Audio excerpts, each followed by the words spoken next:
Hello, my fellow Tech Knights. Welcome to the Nourish the Future podcast. I am Louise Margaret Ortega, the author of this advocacy and also a grade 11 representative in Bawang Technical Integrated High School. Today, we're going to be talking about the sensitive topic of malnutrition or extreme hunger in the campus. And I'm accompanied by my fellow student leaders. Hello, I am Alexius, or you can call me A, from the Public Relations Committee. Hi, I'm Yancy from Internal Affairs Committee. And I am Yani Bernadette Itungal, your SSLG Secretary.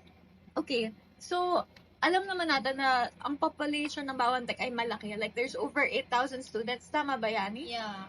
Over 8,000 students. So, of course, merong statistics.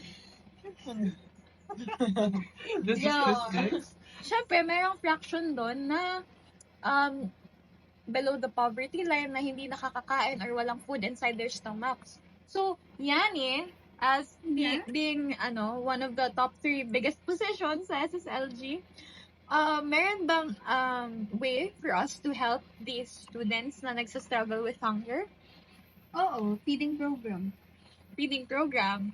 Feeding program para sa mga I-propose mo na yan, Yancy. Sige. Sige. Hindi, possible naman siya if papayagan tayo, if a-approvehan na magkaroon. Ikaw, what do you think ba yung parang maitutulong ng feeding program? Well, di naman dahil ng poverty, dahil magkakaroon din ng malnutrition students because of loads of activities, I guess. Pwede, possible. Maybe the feeding program could like give those students like energy dahil super push, medyo payat-ish. So, energy! Pero kasi, what if yung dahilan kung bakit di sila makafocus sa activities ay dahil gutom sila? Kasi I had an interview or a panayam with Kuya Marcos, the SSLG president. Sabi niya, hindi raw maipagkakailan na meron talagang mga hindi nakakakuha ng sapat na nutrition dito sa school.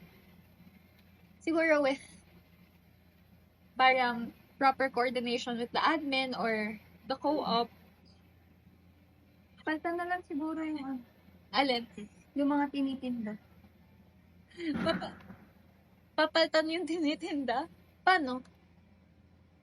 Kasi yung mga Junk food. Yung mga kabasog-agad. Oh, tsaka katulad ng scholarship, sana meron din parang free food din for yung mga, yun nga, medyo nagsa-struggle or Yeah. hindi financially capable na kumain sa school.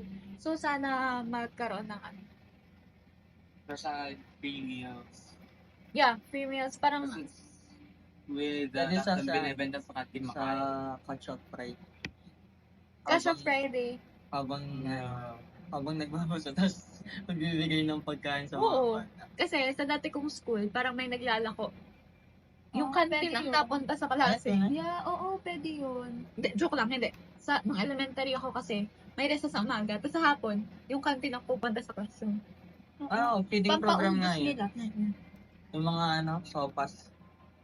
Kasi may nabanggit, di ba, na parang, bakit pa magsa-feeding program eh, high school na. Yeah. Which was proposed to the SK. Pero, di man porket high school din na magugutom, walang pinipiling age ang poverty. Tama? Tama. Very good, children. Yay! Good job! Yun, so sana magkaroon ng feeding program para matulungan natin ang ating mga fellow Tech Knights para lahat tayo ay umangat together. Yay! We're gonna be together. Alang together, rewind. Ayun, so that's it for today's episode. Thank you. Bye! Bye-bye!